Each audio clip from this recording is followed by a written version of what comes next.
Hello, it's me, EarthBatTV here. Many of you asked for my face review, so here it is, there you go. But enough talking about how handsome I am, because this video will focus on something a lot more important. Something that nobody ever done in the history of OTR YouTube. Today it's time for an interview with a very special guest, none other than Arpad Korda, the CEO of Dogbytegames. We'll talk about what led to the creation of the studio, how Off the Road was made, and also we'll take a glimpse into the future, which is of course the long-awaited Off the Road 2. Hello Arpad. Hello, and greetings to everybody who is listening or watching this. Yeah, hello, dear It's nice to... Yeah, exactly. It's so nice to have you there. Let's start with you first. What made you pursue the career in game development? Oh, yeah, it was a long time ago. I was a first grade student in high school when I got my first computer from my father. And it was secondhand, so it had like 3 games altogether on it. So I was starting to be playing those like crazy. So I became a gamer right away. And one moment I realized that I wanna make games also. I want to make the 4th game on my computer. You know, it only had 3, so I wanna make more because it's not enough. And after like I learned a very simple programming language, and I made my first spaceship simulator on my first computer, and it was terrible. Believe me, it was terrible. It was barely playable, but it was my first game, so I realized, okay, I think from here I can improve. So I started to chase this dream of mine. To start somewhere, how old were you when you made that spaceship simulator?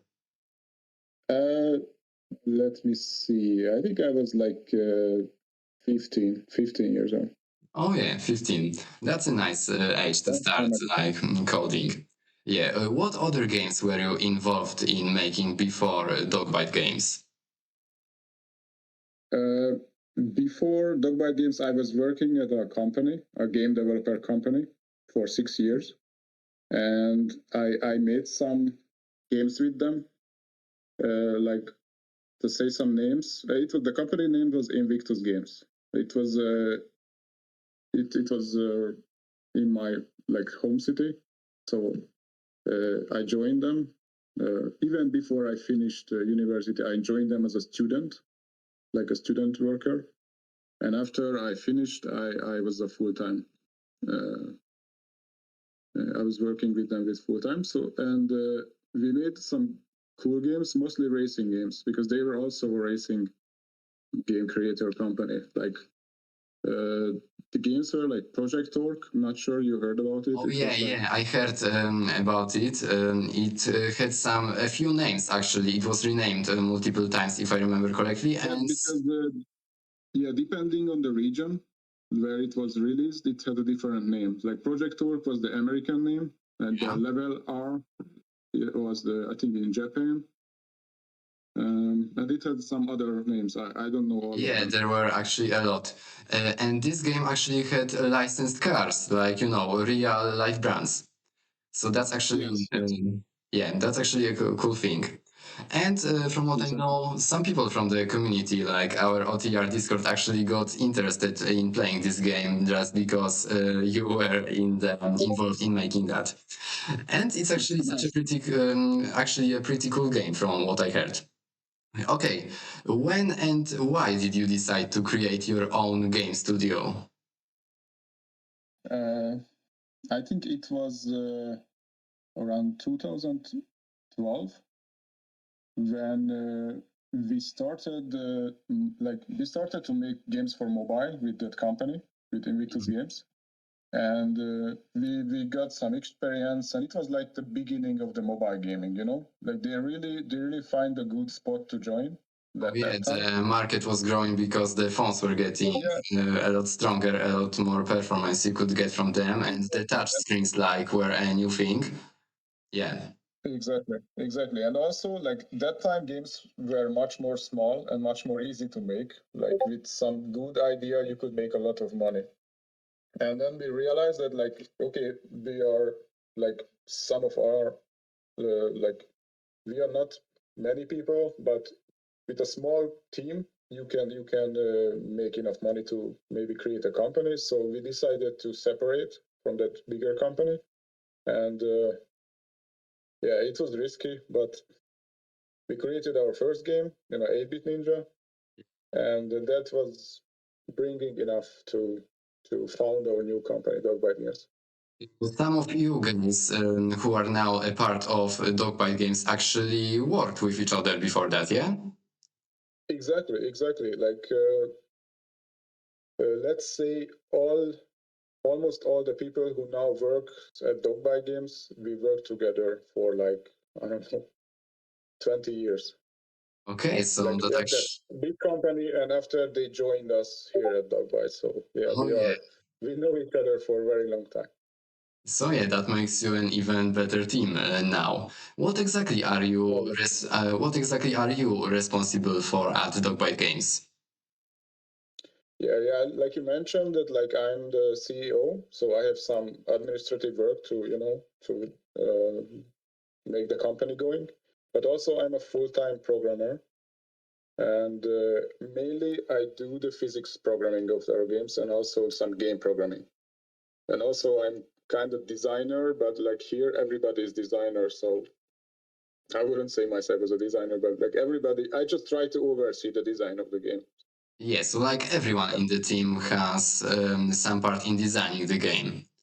Exactly. It's very democratic here, so we really like to hear everybody's opinion, so we can, like, make a game which everybody likes here. That's very important because they all put their own thoughts into it.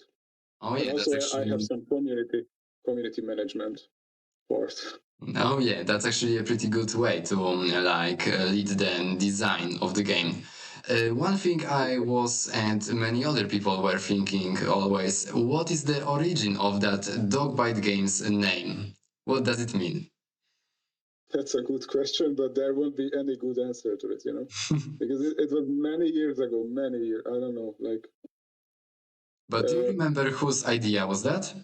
Was it yours? Actually, we made a brainstorming about the names, and everybody wrote like 5, and I think we choose one of them. But who was the original owner of the? I don't know. We just wanted to make something that's connected to informatics, like Byte. Yeah, that's pretty cool. Somebody put the dog next to it, and it's like it's a funny like word game or something with dog bite. So this is the history. Nothing fancy, nothing special. We just try to come up with something that's you can memorize, Yeah, of course, it's very memorable. But do you maybe remember other names that were considered instead of Dogbytegames? I'm sorry, I don't remember. We had some, but like 10 or 15, but I don't remember. I don't even have those notes anymore. Yeah, of course. That was a long time ago. No. Yeah, a long time. So you mentioned that the first game you released was 8-bit Ninja, but what was the first project you worked on as this newly formed studio? Was there something before that? No. Our first project was 8-bit Ninja, and we released that, and it was made in a very short time. Like I mentioned, like that time, games shouldn't be that big like now in mobile. Like really a small game with a good idea could make it. And 8-bit Ninja was a relatively simple and small game, and we made it in like 2 months maybe. We were rushing. Because like we separated and we didn't have too much money to finish a bigger game, so we wanted to make a small one. But sadly, it's not available in stores now. But as you know, or who played OTR, we saved it and we put into OTR2. You can enjoy in the arcade machines. You played our first game. You can read the nostalgia now. And such simple games were the best way to start, I think, at that time. They were also the most successful often because the phones at that time simply weren't powerful enough to handle anything more like demanding. But also such simple things were just easy to pick up. Phones weren't just like now. Like you can have console games basically on your phone. But back then, the simplest games were the best. Like let's take for example Flappy Bird. It was just a simple game about tapping the screen to make your bird jump, and it was a massive hit. Same story with Exactly. 8-Bit Ninja, yeah. So how big Exactly. was your team at that time when you At that started? time, when we made 8-Bit Ninja, we were three. We have three members, one graphics artist and two programmers. And later, the fourth founder joined us a bit later after 8-Bit Ninja. Okay, so there was just the three of you. Yeah. Are those two and other people still in Dogbytegames? Excuse me? Again, Are those two other people still at Dogbytegames? Yes. Yes. Like everybody is still here. Okay, Yeah. so All four founders are here and also additional. yeah, so there is people. still everyone in the studio. So we talked about why did you choose to focus on mobile games platform, but were there any games plans that you guys did not end up releasing? Yes, like I think in every company's life, there are some games which just don't make it to the end. And yeah, we had, I think, two games which were like scrapped during the development, kind of early development. One of them, and I think I have a screenshot. Actually, I still have a working copy of it, but later I will show the screenshot. It was a tank shooting game, something like a action strategy game. I think you And actually once shown the screenshot of it on Discord. yeah, I think in Discord I shared already. Yeah, that was Yeah, one of it them was which like we didn't make. isometrical view, like with the Blocky Tank Yeah, game. Oh yeah, I remember that. exactly. The Blocky Tank game. Yes, yes. It has like voxel graphics, and you can like shoot and destroy the environment. Like And it why was, was it you know, scrapped? yeah. Like one time, actually, that's a very important thing that you need to recognize if a game won't make it. Like we realized that this will not work. This will not work on mobile games. This might not bring money to like continue the company. So we had to say goodbye from that project. Okay, understand. What was the other game? The other game was, I think that also it was like we tried to do a destruction derby game. Oh, From that's pretty cool. It was after OTR1. We tried to make an arena destruction derby game, like with online features and everything. Wait, once you shown us a sneak peek of some early design of some arena map, like without the textures. Was it for that game? Yes, that was for that game. Yeah. That's pretty cool. We always thought that it was an early design of the arena we can see in Frozen Valley map in OTR. So it was actually a different game. Okay, that's pretty. Yeah, but some assets may make it. Yeah, if we made some assets, they might make it into our next game or OTR1. Like, so it's not going to waste. So did some features like from this Demolition Derby mode end up in OTR's Demo Derby, the mod, like the one you do with AI players? Yeah, I Excuse me remember. again. A bit. Did some features like maybe mechanics from this derby game end up in the game mode in OTR2, that is the derby mode? Yes.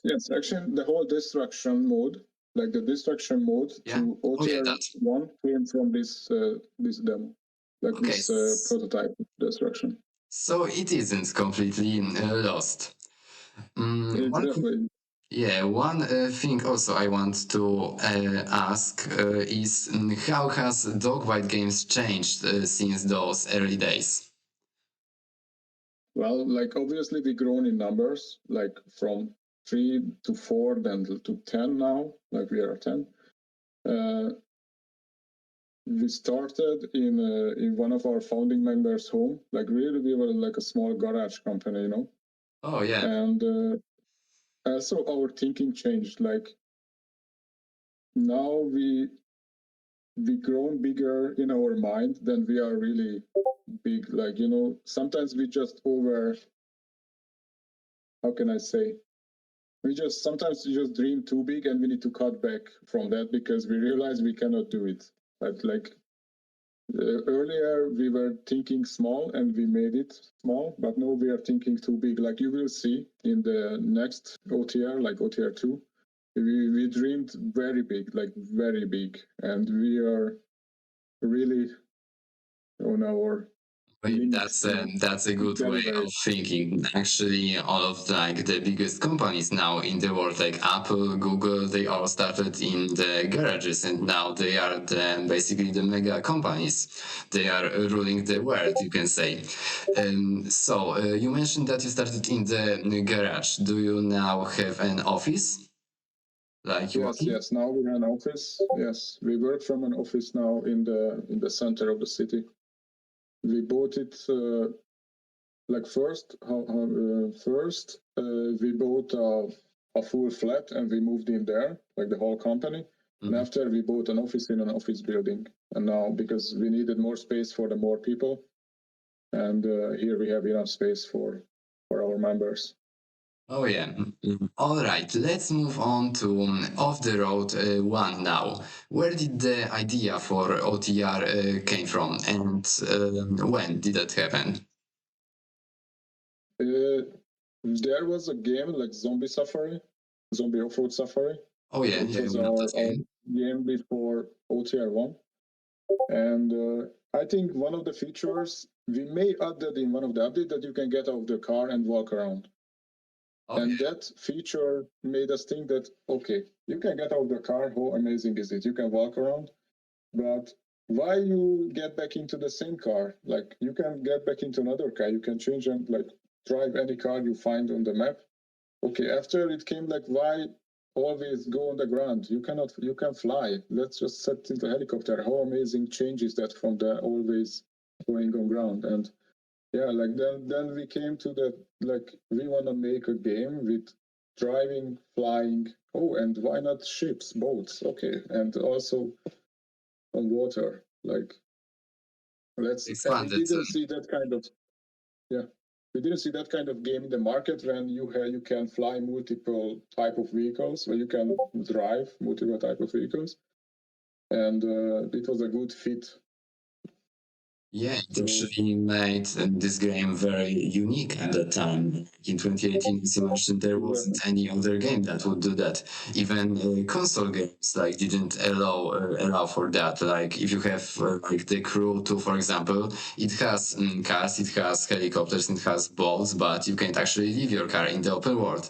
So in some aspects, OTR was even better than some AAA console games at the time, and it actually made even me play that game and discover it. Actually, I discovered it through an advertisement, so I can say the ad campaign was successful. I was simply shocked that this game, no, it couldn't look this great, and I actually downloaded it, and it actually looked exactly in an ad, so it made me stay to that game to this day. And when did OTR's development start? I think it started right after Zombie Safari. Like after Zombie Safari, we like our engine programmer started to work on the new render engine with the new terrain system and everything, and I was creating a completely new like physics for it. And in which year it was? Well, maybe I need to check. I'm sorry. I'll take on. Yeah, 2017. Yeah, 2017. Okay, so We OTR started. was made in just a year? Just 1 year? It was. It It was was 1 year. Yeah. Yes. 1 year. Yes. It Wow, was 1 year. that's pretty quick. Oh yeah. What Yes, was the but as hardest? you see in the sorry, but the first version of OTR was very bare bones. Like it was one map only and 8 cars. But yeah, it was the core only But for people 1 year. loved it anyway, just like I did. And what was the hardest part of making this game? What was the most difficult? I think the optimization to because we really like we leveled up from like in a graphics wise we leveled up from Zombie Safari to a more shader heavy, more detailed, more everything, and we had a goal to run on almost every phone the market had that time. And I think that was that was successful. I think it was like the only game running in 60 FPS on my phone at that time, and it could actually run on medium graphics, if I remember correctly, pretty smoothly on my like 1 GB RAM tablet from 2010. So then. Basically, you guys are known for pretty good optimization in your games. They're always insanely well optimized, all of your games. Thank you. So, thank you. And also we like to make our games the smallest as possible. Also, like we have a serious compression system and all that thing we do to make it smaller on your device. Like I don't know. Oh yeah, and that's actually also pretty important. Even now, OTR1 is not more than 600 megabytes with 50, 60 cars, and I don't know how many maps now. Like we try seven, maybe 6, 7, something around that. I don't know exactly. I didn't check, but yeah, we try to keep it as small as possible. Yeah, and also that's actually pretty important because it's like many game reviews on Android, and basically what people are always searching is they just search for an Android game below 1 GB. So actually, all of your games like fit into that category.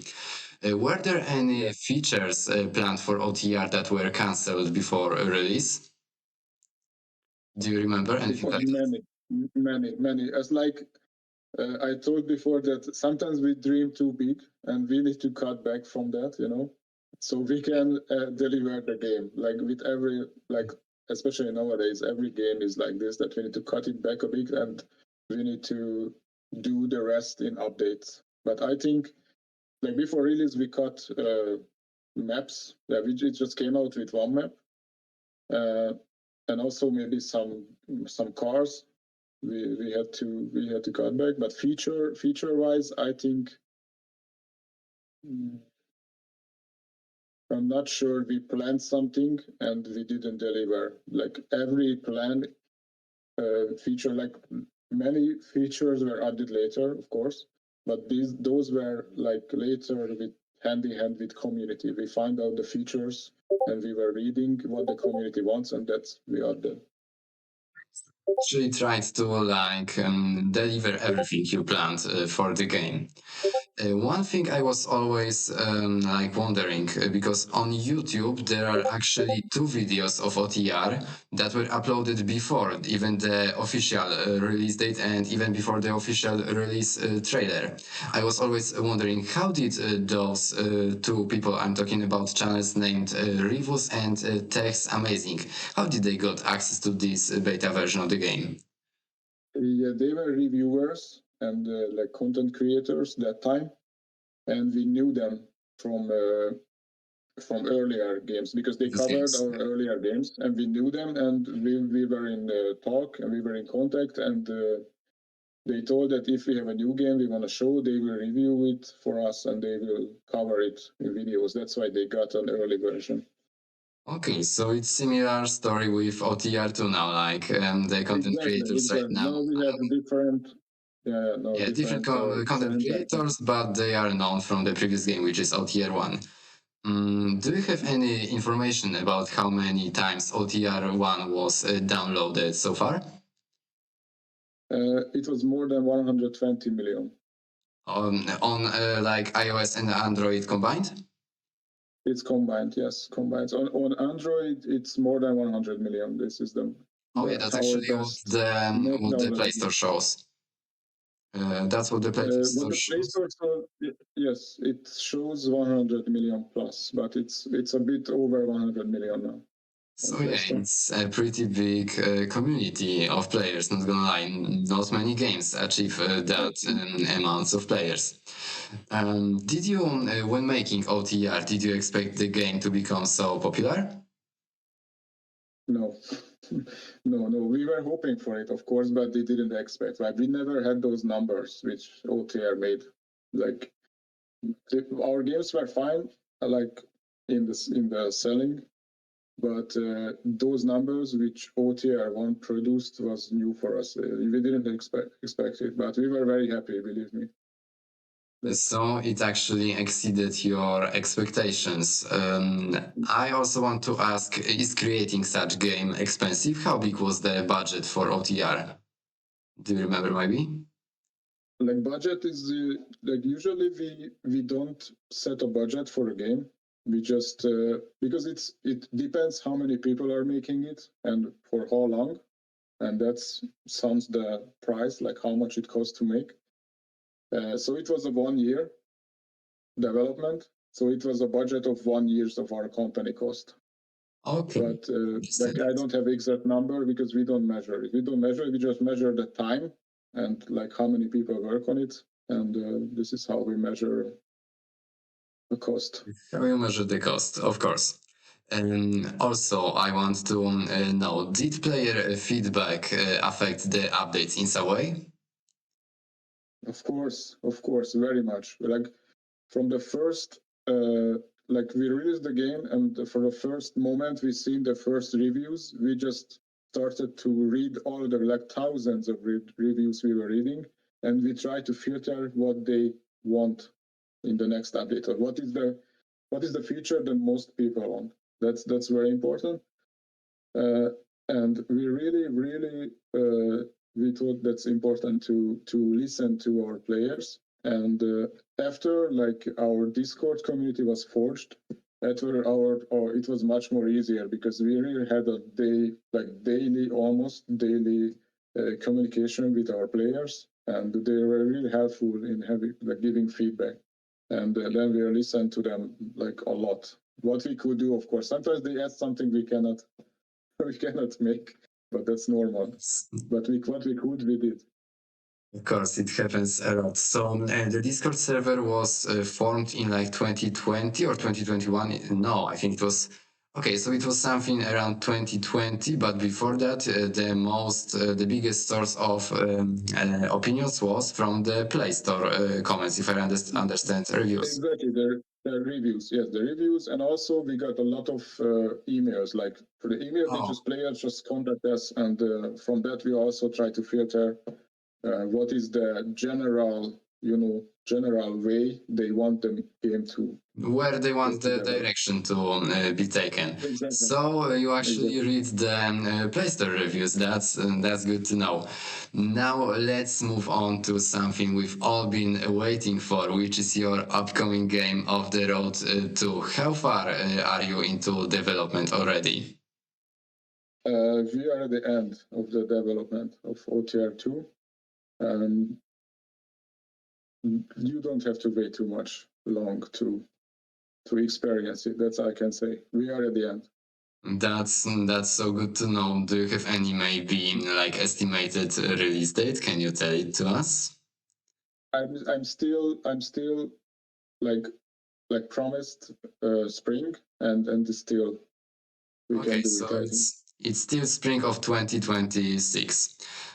All right. Can you tell us how many cars will there be on release?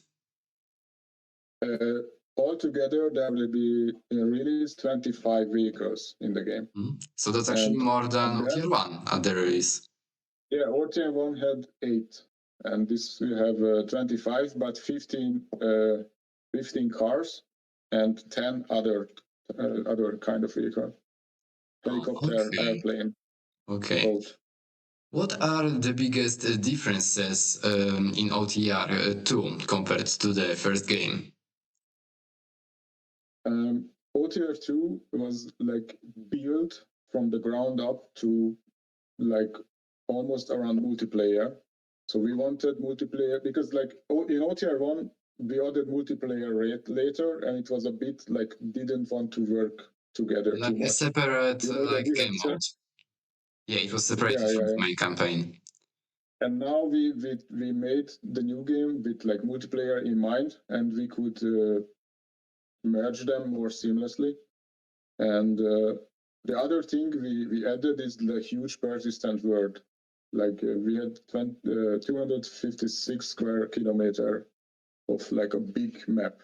Like Yes, big the map, map not is small map, huge. like Yeah, it's yeah, massive. it's really you can drive forever if you Yeah, want. it's actually almost 1.2 times bigger than the map of Forza Horizon 5, which has one of the biggest maps on the console market. So actually, OTR2 will be bigger than almost every racing triple A game. So you mentioned that OTR2 is multiplayer, more multiplayer focused at least. And there is going to be walking, like getting out of the car in multiplayer in OTR2. Exactly. So that was Do you ever plan to add such feature to OTR1? no, we cannot do it. Like as I told, we added it later, that feature, and it just not want to work together with some features just don't work because we didn't Okay. think about it at the beginning. So, but with this, we try to build OTR2 with multiplayer in mind. So everything you asked in OTR1, we can do in OTR2. Okay, so we know that OTR2 is basically from the ground up influenced by the community, and it's also made on a completely new engine, from what I heard, new game engine, and also it has completely new physics engine, like a lot more accurate than OTR1. Yeah. OTR1 used a bullet physics engine, if I remember correctly, like it's mentioned in the credits. Yeah, and now OTR2 will have your own engine. Or what does it Like use? the core physics engine, we changed from Bullet to Jolt physics engine. Okay. Yeah, that's a very powerful. Actually, the Jolt physics engine is I think it's made by Guerrilla Games, like one of the developers of Guerrilla Games. Oh So yeah, it's the yeah. same engine in Horizon Zero Dawn and all that games. They have the Ah, same yeah, engine. that game. Yeah. So Okay. we use that engine in mobile. That's pretty insane. Yeah. From what I tested in like the beta build, the physics engine was a massive improvement compared to OTR1. It was so much more like realistic. It was a lot more accurate. Like all the collisions were working as expected. There wasn't any ground clipping like there happens a lot in OTR1 actually. Like, especially in multiplayer, the car sometimes gets stuck because it goes below the ground sometimes. This doesn't happen in OTR2 anymore. And actually in OTR2, it's now possible to transport cars on top of other cars. Yeah, OTR1's engine wouldn't allow for that. It would usually glitch into the ground, or it would just sink. Like it's funny. Like you have the big yacht in OTR1, and if you put like a lightweight helicopter on top of it, it instantly sinks like It a could sink. Titanic. Yeah, so it It doesn't happen anymore in OTR2. I'm curious, when did the development of it start of OTR2? It's a bit hard to say, but I think 3 years ago. Okay. 3 years ago we started, but like I would not say we worked on it 100% because like we were heavily updating OTR1 and it took a lot of our time, but we started working on OTR2 to build it up. And yeah, maybe it was a bit more than 3 years. Like I don't know exactly. Like I had to check the first commit to our server, which was the first start, the first seed of OTR2. When was it? I think it was between 3 and 4 years ago. So we really put a lot of time into it to be good. So it has a lot more development time than OTR1. And there is, Considerable. as you mentioned before, when you were when all Dogbytegames was a new studio, there wasn't such a big competition on mobile market. Simple games matter that would seem easy to make, quick to make. But now it changed a lot. There is a strong competition in mobile game racing market. In what way will OTR2 stand out? Yes, what you told, there is a strong competition now, even in like sandbox off-road driving. Oh Like yeah, and in that's that time, actually yeah, there is plenty now. There is plenty now, and we would like to stand out with our like the word, like the word size. We have really like a huge word, which fully persistent, no loading times. You can go from one end to the other end, like if you want, you can drive there, whatever you want. You can fly there, whatever you want. And also, um, what we wanted to make, which is different from other games mostly, is we wanted to make it as immersive as possible.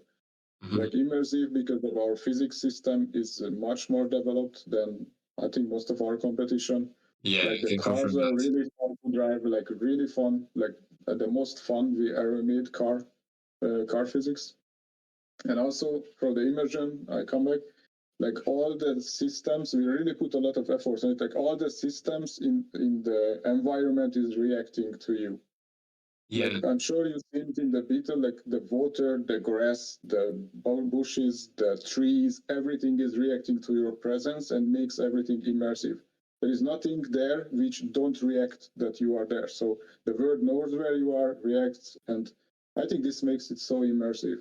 yeah. Like Even when you drive through the mod in OTR2, it actually sticks up to your tires and then yes, falls when you move. That's actually even like yeah. yeah, small detail in the mud that after you drive, the mud is flowing back to its place very slowly. Maybe you don't realize, but we did that also. So it really, Oh it's wow, crazy. we How never much noticed detail. that actually, and also I Yeah, never because noticed you any game just doing go that. through it, but yeah. If you stop, you see that it's slowly flowing back to the wheel. The wheel's mark. Are there any other racing games that you take inspiration from when making your games? Yes, like for OTR2, we really looked at the crew, what you mentioned earlier. Mm-hmm. Like they have very good. Actually, the second part of the crew game, they have very good like challenge types and games, and we played it a lot, and we tried to get inspired like how they do them. And the Yeah. other one is like the Snowrunner, Mudrunner series. They are really amazing games. Really, like, kudos to them. They are master of this kind of off-roading. So we really look at it a lot, like what they add, what small details they do. We are inspired. Those SnowRunner games, they are really like slow. You know, you are going through the mud and like 2 kilometers per hour. It takes like 40 minutes to get from one side of the river to another. I think such game Yeah, wouldn't work on mobile because, you know, on mobile the exactly. time that people spend at the game is a lot like in shorter sessions, which is why I think OTR2 will be even better at you know, will make simply a lot better mobile game. Also, I noticed, at least for me, the video of you sent once of you driving the Lamborghini Gallardo, like in OTR2. It reminded me so much of like Test Drive Unlimited one game. At least the camera angle and graphics maybe a little bit. Yeah. Yes, I played a lot of Test Drive Unlimited, actually. It's one of my favorite racing games. And I really wanted that feeling. Like, the Test Drive Unlimited, I think, takes place in Hawaii. And there is like a huge highway around the island. And you could just drive infinitely in a circle and Loops, circles. yeah. And that you will see in OTR2 also, in a huge island. All right, we can't wait for that. As we heard, OTR 2 is coming soon, pretty soon actually. And now we are slowly coming to the end of our interview today. What advice would you give to someone who wants to start making video games? And yeah, the one of the most important advice I can say that play a lot of games. Like play a lot of games because from that you will learn like half of what you need to create a new game. Don't be ashamed, don't be shy to get inspired by those games because they really teach you a lot. I played a lot of games. I was really a big gamer. I am still like with my age. and that's very important to play games. The other is like never give up, be persistent, and start with something small and finish it. That's the most important. Start something and finish it. Even the smallest things you do, like finish it. And after you can do a bigger one, but finish that also. Don't just start and don't finish. And Actually important.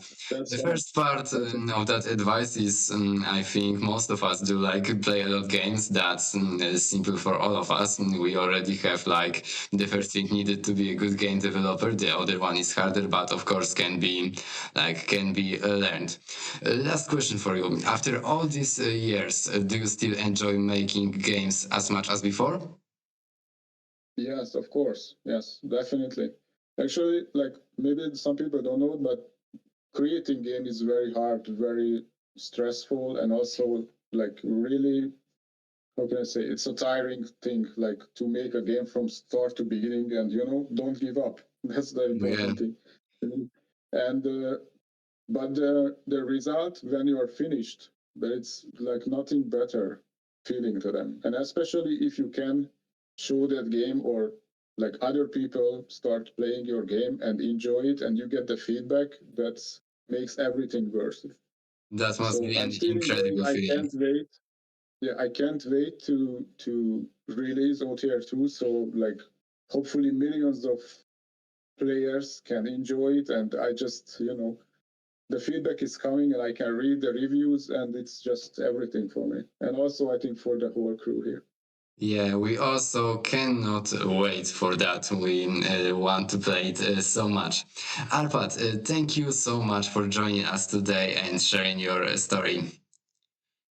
Thank you for Yeah, thank you for inviting me for this interview.